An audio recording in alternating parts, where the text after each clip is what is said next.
नमस्कार, बहुत स्वागत है आपका हमारे स्पेशल सेगमेंट स्टॉक सेंटर में और मैं हूं आपके साथ चारू कौशिक। भारतीय शेयर बाजार में आज रेपो रेट कट का असर साफ दिखाई दे रहा है। पिछले हफ्ते के आखिरी कारोबारी दिन बाजार में दिखी तेजी आज और रफ्तार पकड़ती हुई नजर आ रही है।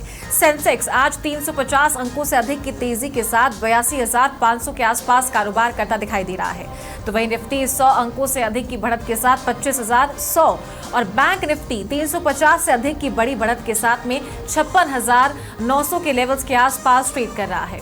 हमारे market expert financial doctor Rajesh Kumar Sonani छुट्टियों के बाद एक बार फिर हमारे साथ कनेक्ट हो चुके हैं, तो चलिए उन्हीं से जानते हैं आज मार्केट का हाल कैसा है और बाजार में तेजी के दौरान कहां खरीदारी के मौके बन रहे हैं। गुड मॉर्निंग सर, बहुत स्वागत है आपका समाचार प्लस पर।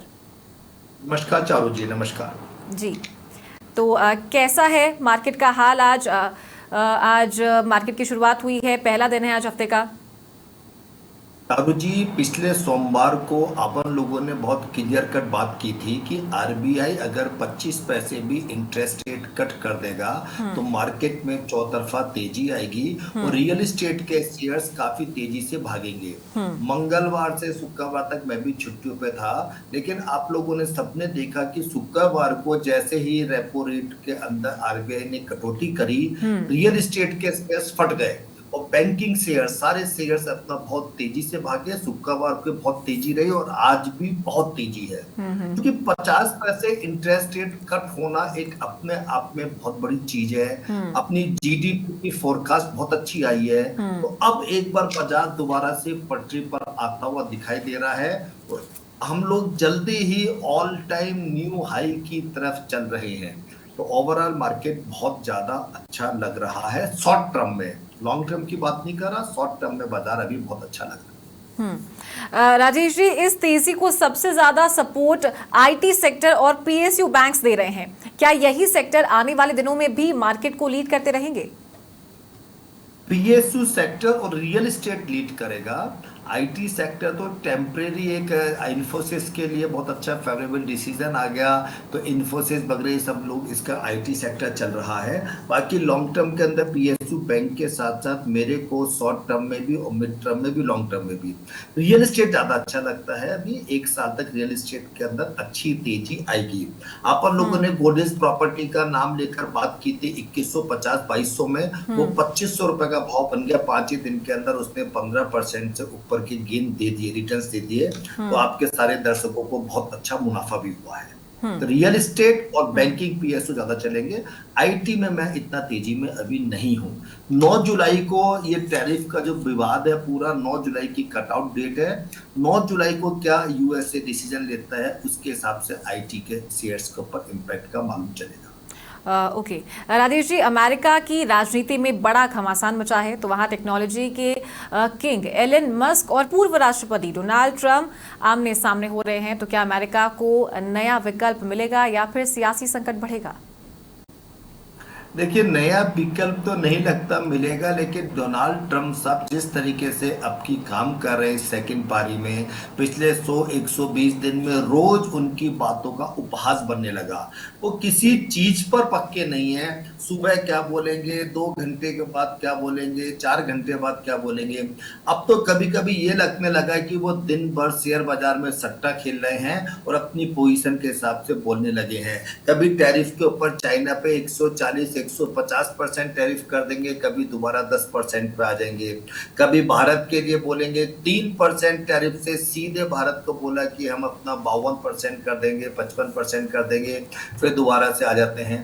तो अभी उनकी बात तो कुछ पता नहीं चल पा रहा। तो अमेरिका में इतनी आसानी नहीं है नया विकल्प मिलना। 4 साल की सरकार है और चूंकि डोनाल्ड ट्रंप साहब भी बहुत बड़े व्यवसायी हैं और एलन मस्क साहब भी, तो लगता है 2-4-5 दिन में दोबारा से रंगलेरिया चालू हो जाएगी, दोबारा से इनके अंदर पैचअप हो जाएगा, ऐसा महसूस मुझको होता है। लंबा विवाद नहीं होगा, बिजनेस की मजबूरी दोनों को दोबारा जोड़ देगी। राजेश जी, दुनिया की 2 सबसे बड़ी अर्थव्यवस्थाएं अमेरिका और चीन एक बार फिर आमने सामने हैं, तो क्या इस बार बाजार को राहत मिलेगी या तनाव और गहराएगा? क्योंकि इसी बीच 2 फ्यूचर्स भी लाल निशान में ट्रेड कर रहे हैं। देखिए क्या है कि अमेरिका चाइना का रोज ऐसा नया नया ड्रामा चलता रहेगा।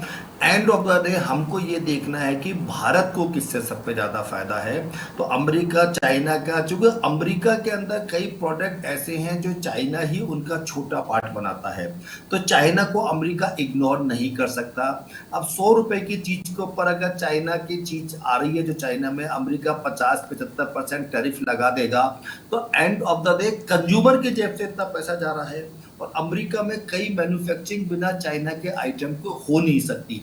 चाइना ने अपने आप को पूरे वर्ल्ड का प्रोडक्शन हब बना दिया। तो अपने को उनकी तरफ ना देख के अपने को भारत की तरफ देखना है कि हम कैसे अपने आप को इतना मजबूत करें कि हम भी एक प्रोडक्शन हब बन जाएं और अमेरिका चाइना दोनों को मजबूर होकर हमारे साथ हमारी शर्तों पर समझौते करने पड़े। बिल्कुल बिल्कुल। Rajesh ji, repo rate cut के बाद ये हफ्ता भी बाजार के लिए बड़ा है। इस हफ्ते महंगाई के आंकड़े, अमेरिका की टैरिफ नीतियां और विदेश निवेशकों का रुख जैसे फैक्टर बाजार को प्रभावित कर सकते हैं। इस पर आपकी क्या राय है? बिल्कुल, महंगाई की दर कम रहने की चांस है। खाली सब्जियों के अंदर महंगाई ज़्यादा दिखाई देगी क्योंकि इंटरेस्ट रेट कट उन्हीं प्रोजेक्शंस के हिसाब से होती है। मानसून अच्छा है, जिस स्पीड से आया था उतनी स्पीड से नहीं है, लेकिन मानसून अच्छा है, समय से पहले है। तो और अमेरिका की नीति जो टैरिफ की है इसके ऊपर अभी बाजार ज़्यादा सोचता नहीं है। वो एक दिन तेजी करता, दूसरे दिन मंदी कर देता उसके हिसाब से। तो अमेरिका की टैरिफ नीति का जो भी इम्पैक्ट है ये मेरे हिसाब से 9 जुलाई की डेट है। तो 9 जुलाई से पहले 3-4 जुलाई से इम्पैक्ट आना चालू होगा।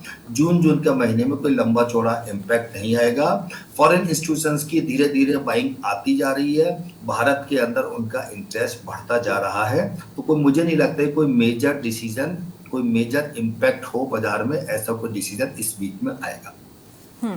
राजेश जी, अब आज का सबसे अहम सवाल, इस तेजी के माहौल में ऐसा कौन सा निवेश आइडिया है जो आम निवेशकों के पोर्टफोलियो में भी रफ्तार ला सकता है?